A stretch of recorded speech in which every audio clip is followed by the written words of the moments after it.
So in political news, not that I want to spend a whole bunch of time bitching about politics, but that seems to be a running theme with my streams. Just because I've been so baffled. Well, not so much baffled, but I don't know. You never really, when people act really insane, you know, it never, on the one hand, it's predictable, but on the other hand, it's also shocking. And, you know, in this case, and I mean, I understand to a certain extent, but the kind of support and political amnesia over Kamala Harris is still just, dude. I mean, I talked about this in a video I uploaded about like the 9/11 mentality that I saw, you know, when I was an older teenager observing the shift from the 90s culture to the post 9/11 culture. And it went from being like super cynical and anti-authority in the 90s. That was kind of the cool thing. Like that was like the marketing, that was the vibe. Even, you know, it was all like corporatized and everything, but that was what people said that they thought. And then 9/11 happened and everyone just like turned off their brain and was like, yes sir, whatever you say, news, you know. And it's like ever since Biden stepped down, who was visibly almost a corpse, and, you know, Harris stepped in, everyone was just like, oh yeah, she's Oprah, you know. And it's just like, what am I, like, what? Like, you're supposed to be like educated people, and you're drinking the Kool-Aid so enthusiastically, like she's some like fresh newcomer, like she doesn't have a record as a corrupt district attorney and a failed vice president, you know. But whatever, man. I don't want to, I mean, if you like her, that's cool, whatever, but I just am, I like, when I was like in college and Obama was in office, I had some friends who used to listen to talk radio, like Glenn Beck and shit like that. And at the time, I thought Glenn Beck was full of crap. Do you believe any of the polls? No. No, because it's all bullshit, you know. I mean, Trump should win, but it's, you know, like, anything's possible, which is insane because her record is abysmal. Like, and she's saying all this stuff like, oh, I'll do this and that. Do it now. Like, you're the incumbent. Joe Biden has basically declared him. We don't even know who's running the country right now. You know, like, Biden is technically the president, but he's not rerunning. Like, everyone now admits he's mentally impaired. Before, like, everyone is lying, saying he wasn't mentally impaired, even though it was obvious he was mentally impaired. And then once it became so ridiculously obvious that he was mentally impaired, he was Julius Caesared out of his own party because he couldn't win the election.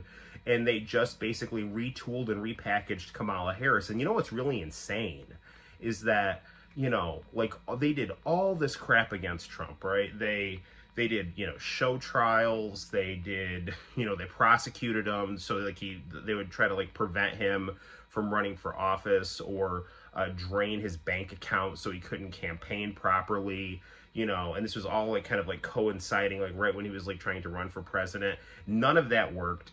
Then he literally almost got his brains blown out.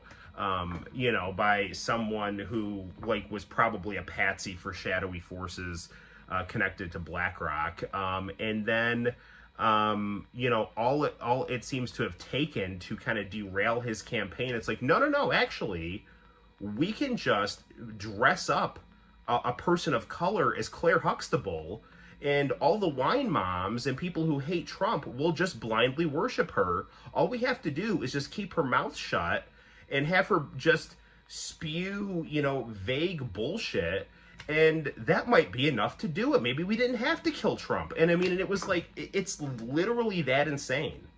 You know, I have zero interest in watching her acceptance speech. I will tell you right now, I think she could get up on stage, pull her pants down, and take a dump, and everyone will say how, yeah, all the cable news and everything will say how, you know, breathtaking she is and all this other stuff. And nobody cares. Nobody cares that she kept people locked up for weed. Nobody cares that she extended people's prison sentences. Nobody cared that she maliciously prosecuted the guy who did an expose on Planned Parenthood. Nobody cares that she, her office was linked to false positives and drug tests to, boost the prosecutorial rate of her office. Nobody cares that her job as vice president, the thing that she was in charge of, the border, is a disaster. Nobody cares that the economy sucks under Joe Biden. Nobody cares that our foreign policy is a mess because of all this neoconservative bullshit that the Biden administration just rams through. Nobody cares. Nobody. It's just, you got to stop Trump, and she's not a corpse. So, she's a woman of color, so it makes me feel progressive. And you go, girl, you put on your pantsuit, and let's smash that glass ceiling. And every just, vague, she just like, let me just project my bourgeois identity politics aspirations onto this blank avatar that, has had her past wiped from people's memories. And that's just going to be what's going to, get people's rocks off at the voting booth. And it is just baffling that educated people are falling for this shit. Like, Donald Trump, I'll tell you right now, I mean, I just don't even care because I got to talk to friends, especially International Channel. He seems to kind of get me. Donald Trump can be an asshole sometimes. Like, he... in his negotiating tactics, in his pro wrestling persona, in his just I don't give a shit attitude sometimes, can be off-putting to people. And his big mistake is that he wheels and deals with people for power, and that means that he compromises himself and, has bad cabinet appointees and shit like that, but he has an independent streak. And he's hard to control, and he's naive, and he thinks he actually runs things, and he has FU money, and he has a populist support base that is both, that's considered a problem by the establishment. And I don't mean that in the sense that they're racist. I mean the sense that you have white and black people working together for a common goal. And that is always what they don't want. They don't want the redneck and the ghetto guy, arm in arm, working for their interests. And that's, you saw that at the Republican convention. I have a feeling this election is going to last more than 24 hours. I hope not. It shouldn't. Bullshit.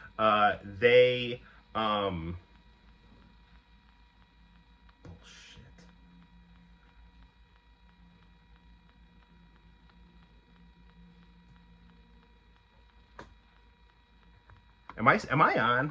Okay. Yeah, I wonder how come every time I go on a political rant, my streams go down, right? But like Joe Biden, he pulls his shit together when he feels his family and his political career is in danger, and when he knew that they were getting like out for him, he was saying, no, I won my primaries, I'm the candidate, And then once Obama said get the hell out, and then everyone's like, you can do this the easy way or the hard way, he was like, all right, whatever guys, whatever, fine. And now all of a sudden everyone's admitting he's impaired because now they got Kamala. So I mean, I saw RFK endorse Trump, which is smart for him because he didn't want to be a spoiler candidate, and the Democrats sabotaged his campaign at every turn, both to punish him for daring to challenge Joe Biden. They didn't want another Bernie Sanders situation that, mucked up Hillary's campaign, and RFK was close enough to that they had to destroy him. And so he was like, screw you, I'll just go with Trump, who, Trump has always had some kind of sympathies with RFK. I actually wish that Trump had made him his running mate. I think RFK or Tulsi Gabbard would have been much better than J.D. Vance, because J.D. Vance is too much of an establishment guy. But then again, if Trump wants to get ahead, he's got to wheel and deal with these establishment douchebags, of which he is one, but he is also an establishment douchebag that's not from the Washington clique. So he has, degrees of humanity that, I think haven't been totally wrung out of him because he's not in that, citadel of DC. He didn't make his bones there. He's a rogue oligarch warlord, so anywho, I don't know. I probably shouldn't talk about this stuff, but I've just been really, it shocks me that, educated people just so uncritically accept what the mainstream media tells them when they have been lied to so much. I mean, I'm not saying to just ignore the news, because Mark Twain said, if you watch the news, you're misinformed. If you don't watch the news, you're uninformed. But what the best thing you can do is, I think, be aware of what the news is saying, and read philosophy, seek out independent journalists, read old Noam Chomsky, and just be critical. And if something's not making sense, it's not making sense, and look for the contradictions in the stories that establishment media puts out there, because liars contradict themselves. And when you're at a point where Donald Trump is the lesser liar, it's saying something, because everybody knows he's got this reputation of being a, kind of a goofy real estate dude, and real estate people will, lie to you to sell you things, but it's like he is of a lesser degree of insidious within, in my opinion, within the, the power centers, because, he, for him, he just had to kind of, wheel and deal with the thugs in the real estate, world. He didn't have to, be aware that, hey, there's people that run the government and they're not you, anywho. But, yeah, hopefully RFK will, get a sweet cabinet spot, and, bring his support base over, and kind of be a conscience to the best that he can, which it is what it is. Is it just me, or is American politics hold the lesser of two evils? Yeah, that's exactly what it is. It is exactly the lesser of two evils, and that's what you're presented with every 4 years. And you can vote third party, but the third party options, and this was what RFK ran into. RFK was knocking around, depending on which polls you look at, he was probably knocking around 19% of the vote. I mean, he was able to kind of be like a Ross Perot type person. If those of you who don't know, Ross Perot was a third party candidate, who basically, he got 20% of the vote, and he was really the reason that Bill Clinton ended up becoming president, because he drew votes away from George H.W. Bush. But, since then, it's like there hasn't been a third party person, and from what I understand, they've gerrymandered and rigged things so that it's difficult for third party candidates to win in the electoral college, and they have all these mechanisms in place that make it harder for third party people to get on ballots and things like that. And,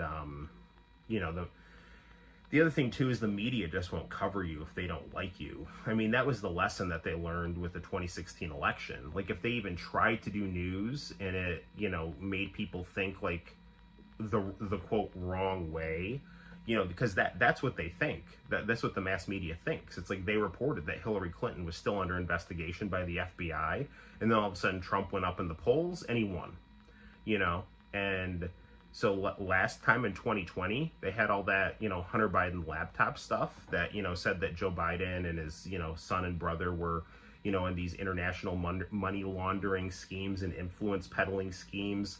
And it was all on, Hunter's laptop, that he got messed up on crack, took it to a repair shop, and it got intercepted and things like that. And the media just refused to report on it, or said the Russians made it up, which was a bald-faced lie. And now once Biden was securely in office, they admitted that they were lying, but it doesn't matter because they got their way. So their job now is to produce political results that they think are good for the American people, and not to report on news objectively. And it's, again, insane. And I mean, I guess you could say it's insane that, like Donald Trump, cartoon businessman, is, you know, the more credible person, but I really think he is, you know. You should stream on X if you want to vent about politics. It's a bit more lenient now. I don't want to get anywhere near Twitter. Although, if you do want to see my interview with Elon